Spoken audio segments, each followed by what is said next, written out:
Hello दोस्तों, welcome to my YouTube channel. आज आपका सीटीईटी का एग्ज़ाम था और एग्ज़ाम हो चुका है और लगभग आपका एग्ज़ाम जो है 12:30 पर ही ख़त्म हो चुका है। लेकिन सही आंसर बनाने में कुछ समय लगता है, इसलिए हम थोड़ा लेट से ही लेकिन 100% रियल आंसर करवाएंगे। जो भी आपके एग्ज़ाम में क्वेश्चन पूछे गए हैं 100% रियल आंसर के साथ करवाएंगे। और यह पार्ट 1 है, चाइल्ड डेवलपमेंट एंड पेडालॉजी, बाल विकास एवं अर्थशास्त्र। देख लीजिए वो सभी क्वेश्चन हैं जो आपके एग्जाम में पूछे गए थे। पहला क्वेश्चन पूछा गया था कि अधिगम के लिए निम्न में कौन सी धारणा उपयुक्त है। तो अधिगम के लिए कौन सी धारणा उपयुक्त है, तो इसका राइट आंसर योग्यता सुधार हो जाएगा। इसका राइट आंसर ऑप्शन 2 हो जाता। 2 नंबर प्रश्न है कि निम्न में से कौन सी परिपाटी विद्यार्थियों में संकल्पनात्मक समझ में बढ़ोतरी करने में सहायक होता है। तो इसका राइट आंसर 2 नंबर हो जाएगा, प्रतिस्पर्धा आधारित प्रतिस्पर्धा है। प्रतिस्पर्धा अगर आप करवाते हैं तो वह विद्यार्थियों में संकल्पनात्मक समझ में बढ़ोतरी करने में सहायक होता है। अगला प्रश्न है कि बच्चों के सीखने में कठिनाई होती है। बच्चों के सीखने में कब कठिनाई होती है, तो इसका राइट आंसर ऑप्शन 2 हो जाएगा। सूचना अलग अलग टुकड़ों में अगर प्रस्तुत की जाए तो बच्चों को सीखने में कठिनाई होती है। अगर आप बच्चे के सामने सूचनाओं को अलग अलग पार्ट में डिवाइड करके बता रहे हैं तो वह बच्चे को समझने में दिक्कत होती है। तो 3 नंबर का ऑप्शन 2 हो जाएगा।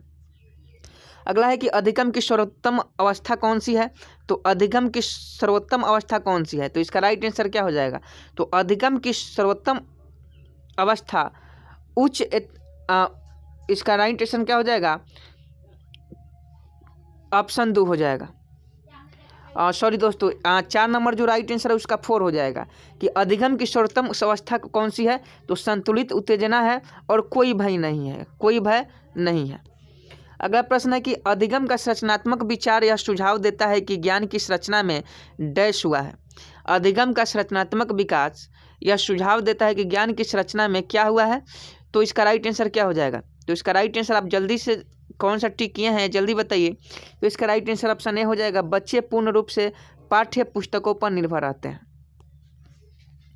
अगला प्रश्न 6 नंबर पूछा गया था कि एक कार्य के दौरान सयान स्वयं से बात कर रही है कि वह कार्य पर किस प्रकार प्रगति कर सकती है। लेव गोत्स्की के भाषा और चिंतन सोच के बारे में दिए गए विचारों के अनुसार इस तरह का व्यक्तिगत वाक्य क्या दर्शाता है।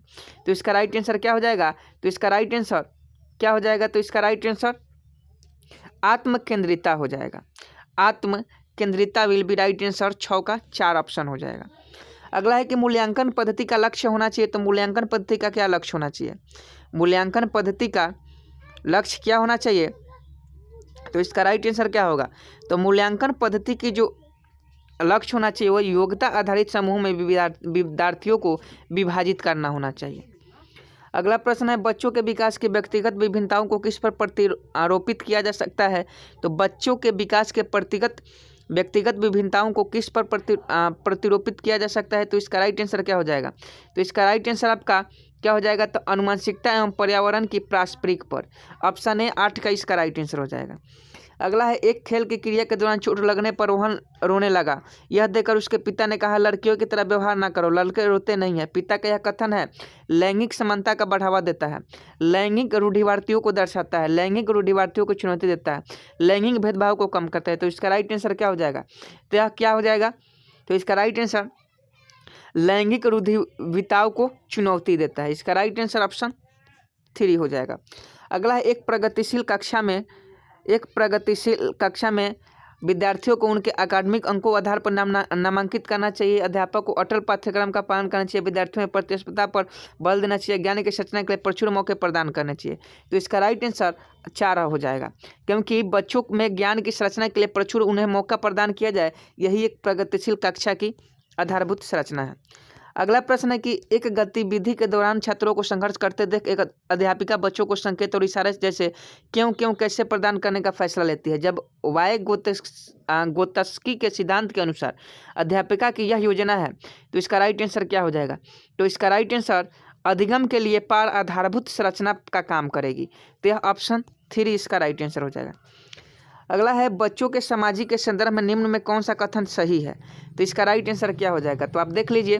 तो इसका राइट आंसर विद्यालय समाजीकरण का एक द्वितीय कारक है और परिवार समाजीकरण का एक प्राथमिक कारण है। तो 12 का ऑप्शन 2 हो जाएगा। अगला प्रश्न है, वह बुद्धि का सिद्धांत जोड़ देता है। तो वह बुद्धि का सिद्धांत क्या जोड़ देता है? तो इसका राइट आंसर क्या हो जाएगा? तो इसका राइट आंसर, इस क्वेश्चन में थोड़ा कन्फ्यूजन है, आप लोग देख लीजिए। इसका आंसर हम कमेंट में बता देंगे, और नहीं तो अगर आप इसका आंसर जानते हैं तो आप हमें कमेंट में जरूर बताइए। अगला है कि लॉरेंस कोलबर्ग के सिद्धांत के अनुसार किसी कार्य को इसलिए करना क्योंकि दूसरे इस स्वीकृति देते हैं। नैतिक विकास के लिए डैश चरण को दर्शाता है। तो नैतिक विकास के लिए अमूर्त संक्रियात्मक चरण को दर्शाता है। तो ऑप्शन ए 14 का हो जाएगा। अगला है कि विकास के संदर्भ में निम्न में से कौन सा कथन सही है? तो इसका राइट आंसर क्या हो जाएगा? तो विकास की दर सभी संस्कृति में सभी के लिए समान देती है। विकास केवल विद्यालय में होने वाले अधिगम से ही होता है। विकास केवल बाल अवस्था के दौरान होता है। इसका राइट आंसर ऑप्शन 2 हो जाएगा। विकास के संदर्भ में निम्न में से कौन सा कथन सही है? तो ऑप्शन 2, विकास की दर सभी संस्कृतियों में सभी के लिए समान होती है। अगला प्रश्न है, लेव वाइगोत्स्की का सामाजिक संस्कृति परिक्षेप्य अधिगम प्रक्रिया में दर्ज के महत्व पर जोर देता है। तो इसका राइट आंसर क्या हो जाएगा? तो इसका राइट आंसर अभिप्रेरणा पर हो जाएगा। अभिप्रेरणा 16 नंबर क्वेश्चन का राइट आंसर हो जाएगा। अगला है कि जीन पियाजे अपने संज्ञात्मक विकास के सिद्धांत के संज्ञात्मक संरचना को डैश के रूप में वर्णित करता है। तो इसका राइट आंसर क्या हो जाएगा? तो इसका राइट आंसर उद्दीपक अनुक्रिया संबंध हो जाएगा। तो 17 का ऑप्शन 3 हो जाएगा। तो इस तरह से क्वेश्चन करवाएं तो बहुत वीडियो लंबी हो जाएगी, क्योंकि 150 क्वेश्चन है और बहुत वीडियो ज़्यादा लंबी हो जाएगी। तो आप सबको इसका क्वेश्चन आंसर के साथ PDF दे रहे हैं। सभी क्वेश्चन में जो आंसर होगा वह टिक लगा होगा, और उसी का हम क्या कर रहे हैं, आपको PDF प्रदान कर दे रहे हैं। PDF पाने के लिए आपको कुछ नहीं करना है। देख लीजिए, सभी क्वेश्चन आपके एग्जाम में पूछे गए थे आज के। यहाँ से भाग 2 गणित चालू होता है, तो सभी क्वेश्चन आपके एग्जाम में पूछे गए थे, और इसका PDF आपको तुरंत मिलेगा। PDF अगर आपको लेना है तो आप जल्दी से चैनल को सब्सक्राइब कर लीजिए। PDF अगर आपको चाहिए तो जल्दी से चैनल को सब्सक्राइब कीजिए, कमेंट बॉक्स में PDF लिखिए। इससे होगा क्या कि हमें नोटिफिकेशन मिलेगी और आपको PDF का लिंक दे दिया जाएगा। तो आप PDF आंसर की के साथ चाहते हैं तो जल्दी से चैनल को सब्सक्राइब करें और कमेंट बॉक्स में PDF लिखें। मिलते हैं नेक्स्ट वीडियो में, तब तक के लिए जय हिंद, जय भारत।